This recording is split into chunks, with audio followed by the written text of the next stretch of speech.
Kumusta po kamo gabos? Guys, eremonta ang ugali kon mga tao.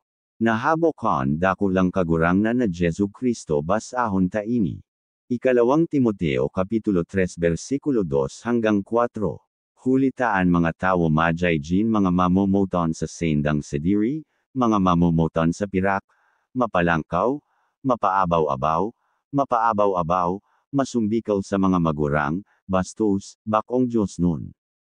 Mayonin pagkamot sa katutubo, dahi nagpapatawad, para pakaraot, daing pagpopogol sa sediri, mabangis, bakong mamomoton sa karahayan.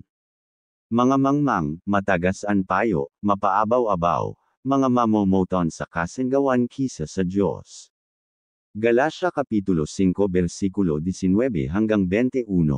Asinan mga gibonin laman nahahayag, iyo ini, pakikisaro, karigsukan, kalaswan, idolatria, pangkukulam, panraratak, pag-iriwal, pag-imon, pag-iriwal, pagkaborongga, pagkaerehesya, pag-iriwal, pagbuburat, pag-orogma, asin iba pa, manonggod sa mga bagay na inipiniponen kung ipagirimdam sendo, sering kon ipinagirimdam ko sendo keto, naan mga nagigibo concerning na mga bagay day magmamana kon kahadinin Diyos.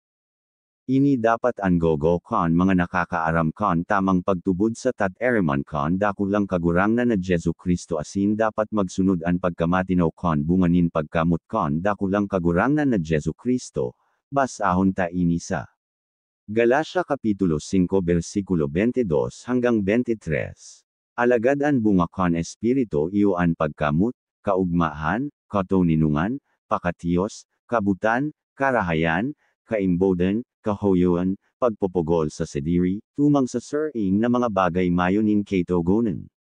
Guys, kung nagustuhan ta like share para pwede man kamo mag-share an marhay na bareta tat ereman kon dako lang kagurangnan Hesu Kristo. Asinde paglingawan na mag-subscribe bilang sendong suporta Diyos mabalos po sendo gabos.